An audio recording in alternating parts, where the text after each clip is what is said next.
Bismillahirrahmanirrahim. Alhamdulillahilladzi akramana bil ilmi wal hikmah wa wa'adana bir rahmati wal maghfirah. Ashhadu an la ilaha illallah wahdahu la syarikalah wa ashhadu anna sayyidana Muhammadan abduhu wa rasuluhu sahibu ra'fah. Allahumma salli wa sallim wa barik ala sayyidina wa maulana Muhammad al-makhsusi bi khatamin nubuwah wa ala alihi wa sahbihi wa dhurriyyatihi wa atba'ihi ila yaumil qiyamah, amma ba'du.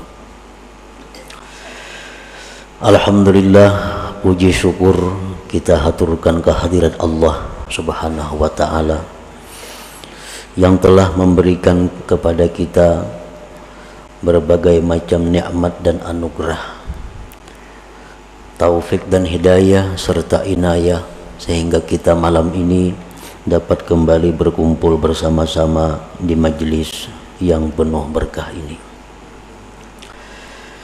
Salawat dan salam untuk junjungan kita Nabi besar Muhammad sallallahu alaihi wasallam dan kepada seluruh keluarga, para sahabat, zuriat dan pengikut beliau sampai hari akhir. Para muhibbin rahimakumullah, al-hikmatul hadiyatu wal ishrun minal hikamil ataiyah. Qala al-imam Ahmad ibn Athaillah as-Sakandari rahimahullah wa nafa'ana bi'ulumi. Hikmah yang ke-21 dari al-hikam. Berkata Imam Ahmad bin Athaillah As-Sakandari rahimahullah, talabuka minhu ittihamun lahu wa talabuka lahu ghaibatun minka anhu wa talabuka li ghairihi likillati hayaika minhu wa talabuka min ghairihi liwujudi bu'dika anhu.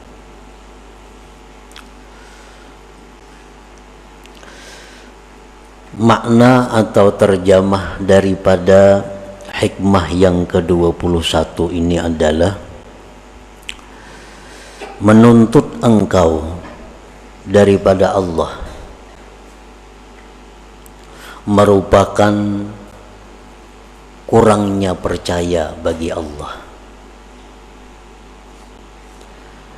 dan menuntut engkau bagi Allah merupakan ketidakhadiran engkau terhadap Allah,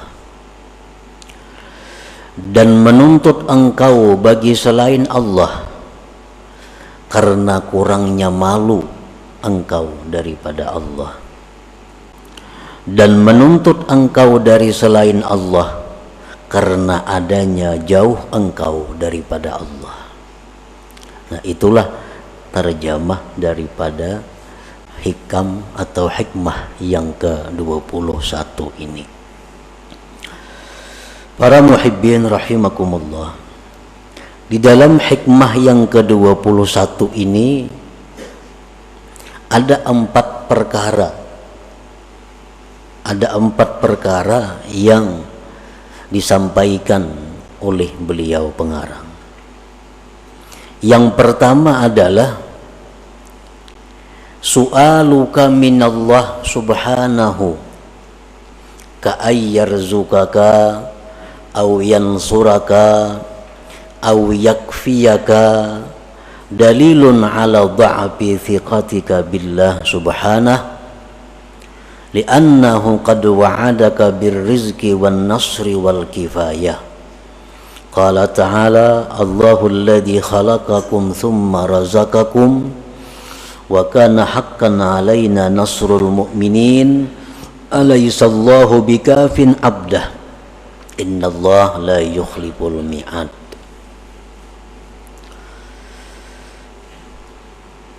Memintanya engkau wahai seorang yang ahli ibadat.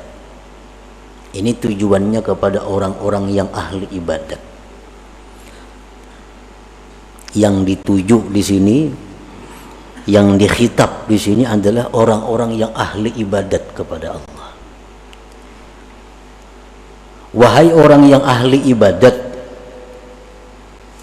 memintanya engkau daripada Allah seperti berilah hambamu ini rezeki, atau tolonglah aku ya Allah, atau cukupkanlah aku ya Allah. Nah, permintaan-permintaan itu kepada Allah itu menunjukkan lemahnya kepercayaan engkau kepada Allah, menunjukkan lemahnya kepercayaan kita kepada Allah. Kita minta kepada Allah, ya Allah, maksudnya kita ini adalah orang-orang yang ahli ibadah, orang-orang yang hidupnya lurus. Dia minta kepada Allah, luaskanlah rezeki, tolonglah menghadapi ini, cukupkanlah aku. Nah, kita minta itu kepada Allah, itu akibat daripada kurangnya percaya kita kepada Allah.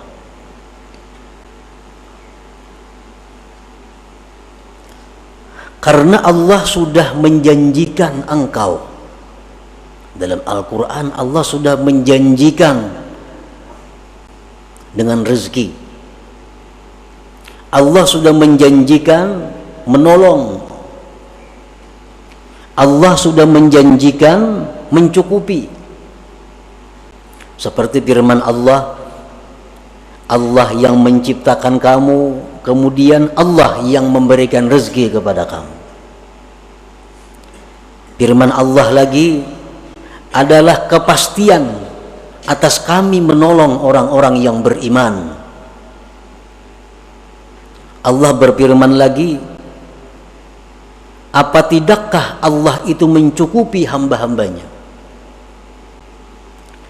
Dan Allah itu tidak mungkin menyalahi janjinya. Nah, para muhibbin rahimakumullah, ini bagian pertama dari 4 perkara yang termaktub di dalam hikmah ke-21 tadi. Umpamanya kita dijanjikan oleh seseorang, kaina ikam kubari ini, nama menjanji ini orang kuat, raja umpamanya, ujar raja, ikam kina kubari, ikam kina ku tolong, ikam ku cukupi. Itu janji raja. Kalau kita ini meminta kepada raja, raja tolong pak aku pang nah, beri ipang aku nah, itu menunjukkan bahwa kita ini kurang percaya dengan janji raja itu. Karena raja sudah berjanji menolong engkau, memberi rezeki kepada engkau, mencukupi engkau. Nah, jadi artinya kita berdoa kepada Allah, kita berdoa kepada Allah agar diberi rezeki, agar ditolong, agar dicukupi, itu merupakan kurang percayanya kita kepada Allah sehingga kita berdoa demikian. Uzkuril Khalil Ibrahim alaihi salam hina ulqiya finnar qala hasbiyallah wa ni'mal wakil. Nabi Ibrahim alaihi salam dalam keadaan yang sangat sulit, dalam keadaan tidak ada seorang pun yang bisa menolong beliau, sewaktu beliau dilemparkan ke dalam api yang besar, beliau tidak minta kepada Allah pertolongan, beliau tidak minta kepada Allah api dipadamkan, tetapi apa yang diucapkan Nabi Ibrahim, hasbiyallah wa ni'mal wakil. Hasbiyallah wa ni'mal wakil. Cukup akan daku oleh Allah dan Allah sebaik-baik wakil. Nah, ini contoh Nabi Ibrahim, orang yang sangat percaya kepada Allah. Sehingga dalam keadaan sesempit itu beliau tidak minta pertolongan kepada Allah. Karena beliau yakin bahwa janji Allah menolong orang beriman pasti terwujud. Nah pasti terwujud. Padahal dalam keadaan yang sangat kritis Nabi Ibrahim. Kata kayak kita sedikit saja ada masalah, beribu kali Allahumma, Allahumma, Allahumma. Padahal masalah yang kita hadapi kada seberat masalah Nabi Ibrahim, nyawa. Nah itu menunjukkan kekurang percayaan kita kepada Allah. Andai kata kita sangat percaya kepada Allah, kita dalam keadaan apapun, mesti yang kita ucapkan itu hasbiyallah wa ni'mal wakil. Hasbiyallah wa ni'mal wakil. Nah.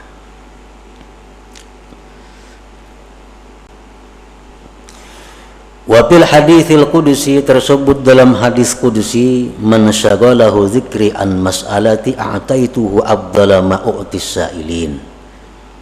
Allah berfirman, barang siapa yang disibukkan berzikir sehingga dia kada sempat minta kepadaku, maka aku beri dia lebih afdal daripada yang aku beri kepada yang minta kepadaku. Kita dalam satu masalah yang sulit,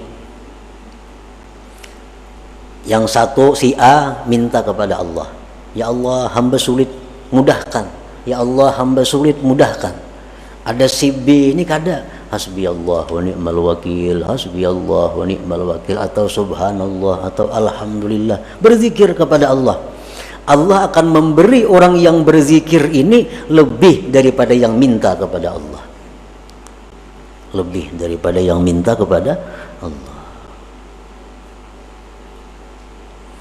Nah jadi artinya bagi orang-orang yang ahli ibadat, yang sudah tekun beribadah kepada Allah dalam keadaan-keadaan sesempit apapun, menurut pendapat sebahagian ulama, dia hendaknya berzikir kepada Allah, bukan minta kepada Allah.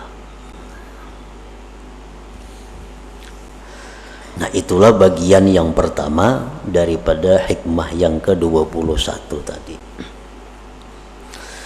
Bagian yang kedua, wa talabuka lahu ghaibatun minka anhu, menuntutnya engkau bagi Allah merupakan ketidakhadiran engkau daripada Allah. Artinya, wa su'aluka minallahil qurba dalilun ala ghaibatika anhu, iz law kana qalbuka hadiran ma'allah lama talabtal qurba minhu. Engkau meminta kedekatan kepada Allah. Allahumma inni as'aluka al-qurba, ya Allah aku minta aku ini dekat kepada engkau. Atau jadikanlah hambamu ini ya Allah golongan orang-orang yang dekat kepada engkau. Nah permintaan kita seperti itu menunjukkan bahwa kita ini jauh dengan Allah, menunjukkan bahwa kita gaib daripada Allah. Karena andai kata Allah itu selalu hadir dalam hati kita, kita kada akan minta dekat, kita kada akan minta dekat. Nah kenapa kita minta dekat kepada Allah? Karena kita merasa jauh.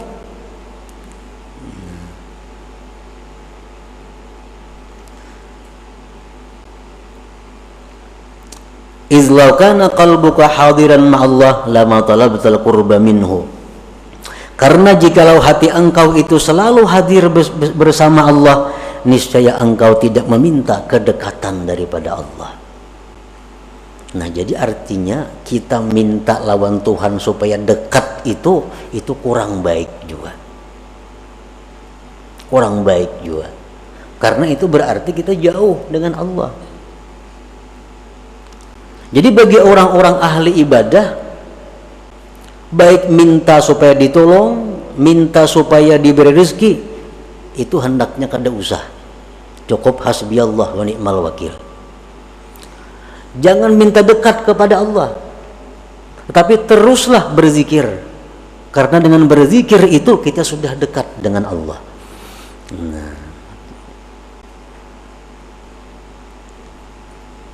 Itu yang kedua daripada hikmah yang ke-21 tadi.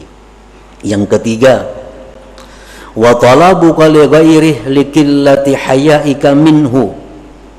Artinya, wa su'aluka minallah ay yuqbilal khalqu alaik aw yusakhirahum laka dalilun ala qillati hayaika minhu wa su'i adabik kaman bi hadratil malik fasa'ala abidahu wa khadimah.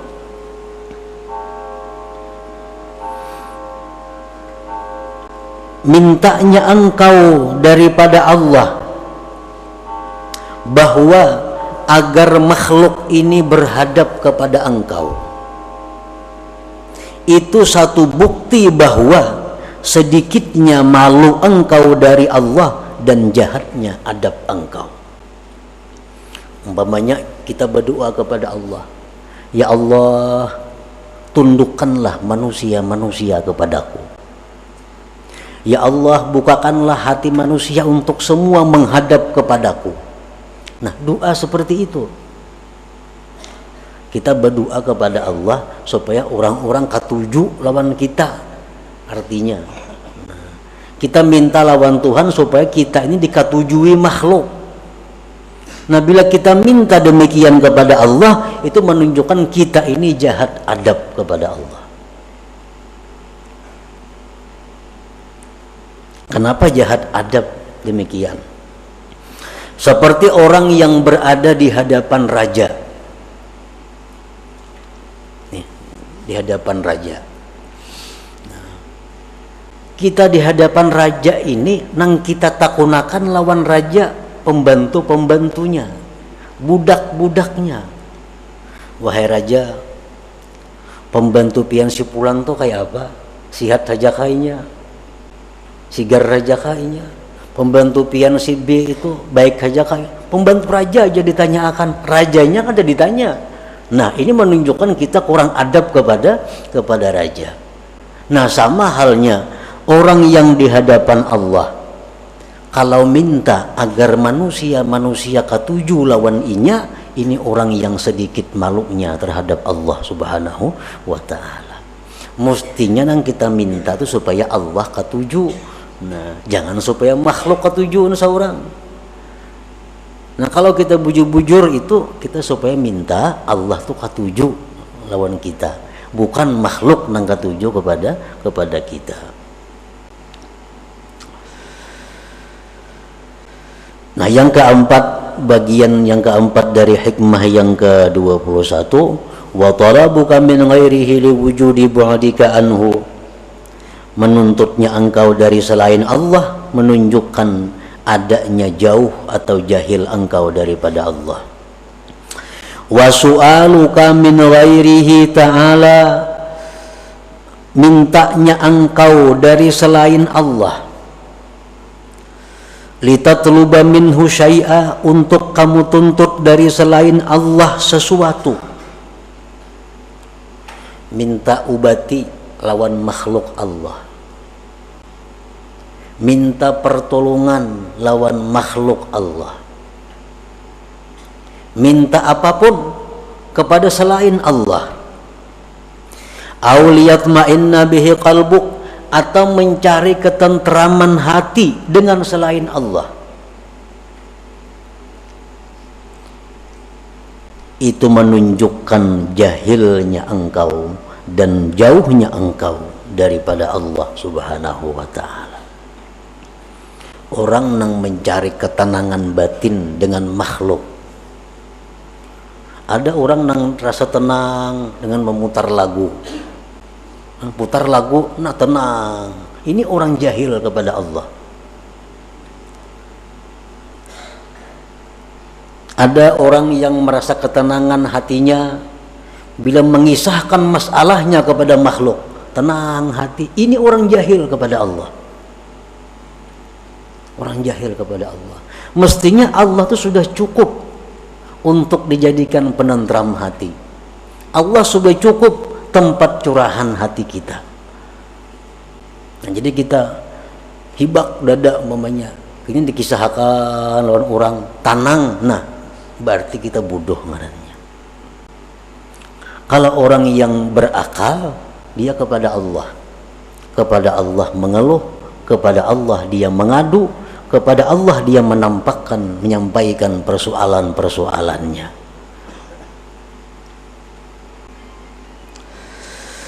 Wa su'aluka min ghairihi ta'ala litatluba minhu syai'an aw liyatma'inna bihi qalbuk dalilun ala jahlika wa bu'dika anillahi ta'ala. Nah, para muhibbin rahimakumullah. Jadi keempat perkara tadi semuanya adalah mazmum, itu dicela. Minta kepada Allah supaya ditolong, minta kepada Allah supaya diberi rezeki, minta kepada Allah supaya diluaskan rezeki, itu menunjukkan kekurang percayaan kita kepada janji Allah. Kan kada bagus itu. Yang kedua, kita minta lawan Tuhan agar dekat, berarti kita ini jauh lawan Tuhan, padahal Tuhan itu sangat dekat kepada kita. Salah juga minta itu. Yang ketiga, kita minta kepada Allah agar disukai oleh makhluk, salah juga itu, tercela juga. Yang keempat, minta kepada selain Allah, itu pun dicela juga. Nah, itu rangkuman 4 perkara daripada hikmah yang ke-21 ini. Nah, para muhibbin rahimakumullah, kesimpulan daripada 4 perkara ini ada 2 macam. As-su'al wa du'aul madhmum min Allah Ta'ala idza kana taliban lil qismah idma qusima laka wasilun ilaik. Wa amma as-su'al wa du'a min Allah Ta'ala bi kasdil ubudiyah wa izharil faqah fa ma'murun bih. Meminta, berdoa kepada Allah dengan doa-doa seperti tadi, itu dicela apabila yang berdoa ini menuntut jatah kepada Allah, menuntut bagian daripada Allah, karena Allah sudah membagi. Setiap yang dibagikan Allah itu pasti sampai kepada kita, mau kada mau. Setiap yang Allah jatahkan untuk kita itu pasti sampai kepada kita. Paling-paling masalah waktu, dan waktu itu kada bisa dimaju dimundur. Kalau Allah sudah menetapkan kepada kita bahwa kita dapat rezeki yang besar tanggal 2 bulan 12, kayak apa aja kita berdoa kada bisa maju dari itu. Nah, jadi berdoa itu dicela apabila waktu berdoa itu kita minta bagian kita kepada Allah. Minta bagian kita kepada Allah. Adapun berdoa kepada Allah dengan tujuan ubudiyah, tujuan kehambaan, dan menampakkan kepakirannya, nah maka itu diperintah. Jadi kasat hati aja. Kalau kita berdoa kepada Allah, bukan minta jatah, kada ya Allah, hamba ini berdoa kepada Engkau hanya karena hamba ini fakir, hanya karena hamba ini menjunjung perintah Engkau untuk berdoa, maka hamba berdoa. Nah, itu disuruh. Nah, jadi artinya ada 2 pilihan. Boleh kita kada berdoa, hanya mengucap hasbi Allah dalam menghadapi masalah-masalah. Boleh juga kita berdoa, tapi tujuan berdoa itu bukan mencari bagian kepada Allah, tetapi hanya semata-mata menampakkan kepakiran kepada Allah, menjunjung perintah Allah. Contoh nang kada berdoa Nabi Ibrahim tadi. Contoh nang berdoa Nabi kita dalam perang Badar. Pasukan 313, musuh lebih 1000 dengan peralatan yang lengkap. Nah, Nabi kita di dalam khimah berdoa, Allahumma ahdaka wa wa'dak. Ya Allah, hamba menuntut janji Engkau bahwa engkau menolong orang-orang yang beriman. Nah, Nabi kita berdoa minta ditolong, tetapi beliau berdoa itu bukan menuntut bagian, tapi semata-mata karena menjunjung perintah Allah dan menampakkan kelemahan kepada Allah. Jadi artinya silahkan aja kita berdoa, silahkan juga kada berdoa. Misalnya kita menghadapi satu masalah, kita kada hendak berdoa, hendak kayak Nabi Ibrahim, itu dibaguskan juga oleh para ulama. Ada masalah besar yang kita hadapi, hasbiyallah wa ni'mal wakil, hasbiyallah wa ni'mal wakil. Itu 4 Nabi Ibrahim. Ada masalah yang kita hadapi, lalu kita berdoa kepada Allah agar ditolong, tapi tujuan kita adalah menampakkan bahwa kita ini lemah. Itu 4 Nabi Muhammad sallallahu alaihi wasallam boleh juga. Seperti apa yang dikatakan oleh Al-Habib Abdullah bin Alawi Al-Haddad dalam syair beliau, qad kafani ilmu rabbi min su'ali wa ikhtiyari, padu'ai wa betihali syahidun li biftiqari. Ujar beliau, qad kafani ilmu rabbi, sudah cukup lawan aku ini ilmu Tuhan. Artinya Tuhan tuh tahu aja keadaanku, sudah tahu. Aku susah, Tuhan tahu. Aku kesempitan, Tuhan tahu. Qad kafani ilmu rabbi, cukuplah bagiku ilmu Tuhan daripada berdoa atau merintih. Walaupun kada berdoa, kada merintih, Tuhan tahu juga sudah aku ini susah. Padu'ai wabtihali, adapun aku berdoa kepada Allah, aku merintih kepada Allah, syahidun libtiqari, itu hanya sebagai saksi kepakiranku, itu hanya bukti kelemahanku yang perlu kepada Allah subhanahu wa ta'ala. Nah, jadi doa itu kalau demikian halnya, doa itu kada kabul, kada jadi masalah, karena berdoa bukan supaya kabulnya kada. Berdoa ini semata-mata perintah Allah dalam Al-Quran agar berdoa. Yang kedua, berdoa itu menampakkan kita ini hina, menampakkan kita ini lemah. Itu kita berdoa, bukan supaya kabul doa, ada. Nah, jadi berdoa kada kabul doa, kada jadi masalah. Karena aku berdoa bukan mencari jatah kepada Allah. Aku berdoa hanya sebagai menjalankan perintah ubudiyah. Nah, itu terpuji, itu sangat baik. Nah, kemudian yang kedua, kesimpulannya, wa amma su'al wal isti'anah min ghairillahi ta'ala pamazmum idza kana ghafilan 'anillahi ta'ala, wa amma idza ataqada ghairallah sababa wallahu yu'ti wa yu'in fala ba'sa. Minta pertolongan kepada selain Allah itu tercela apabila dia lupa kepada Allah. Wahai dokter, aku sakit, nah obati pang aku, minta tolong lawan dokter. Itu tercela kalau lupa kepada Allah. Tetapi apabila dia minta kepada selain Allah dengan i'tikad hati bahwa ini adalah satu sebab, Allah juga yang memberi, yang menolong, maka pala ba'sa, maka yang demikian tidak mengapa. Ayo minta tolong lawan paurutan, bertolong lawan si A, lawan si B, tapi i'tikad hati ini hanya sebab untuk mendapatkan pertolongan Allah.